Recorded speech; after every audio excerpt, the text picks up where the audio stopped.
नुकतेच नाशिक महानगरपालिकेच्या नगरसेवकपदी निवड झालेल्या शाहू खैरे यांची अखिल भारतीय हनुमान दास सेवा संघटनेचे राष्ट्रीय अध्यक्ष तथा सामाजिक कार्यकर्ते महेंद्र अण्णा जाधव यांनी सदिच्छा भेट घेतली आहे। या भेटीदरम्यान महेंद्र अण्णा जाधव यांनी शाहू खैरे यांचे अभिनंदन करत त्यांच्या पुढील वाटचालीसाठी मनपूर्वक शुभेच्छा दिल्या।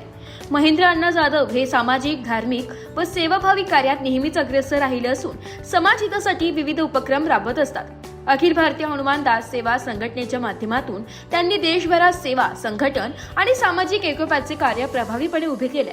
आगामी काळात नाशिक येथे होणाऱ्या सिंहस्थ कुंभमेळ्याच्या पार्श्वभूमीवर महेंद्र अण्णा जाधव यांच्यावर मोठी व महत्त्वाची जबाबदारी सोपवली जाणार आहे। त्यांच्या अनुभवाचा व कार्यक्षम नेतृत्वाचा लाभ कुंभमेळ्याच्या यशस्वी आयोजनासाठी नक्कीच होणार आहे।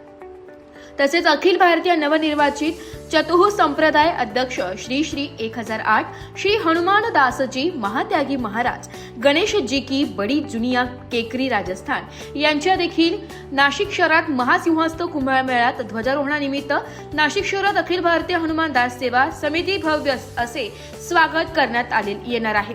तसेच या भेटीमुळे सामाजिक कार्य आणि स्थानिक स्वराज्य संस्थांमधील सकारात्मक संवाद अधिक बळकट होईल अशी भावना यावेळी उपस्थितांनी व्यक्त केली आहे। ब्युरो रिपोर्ट, नाशिक लोकशाही न्यूज, नाशिक।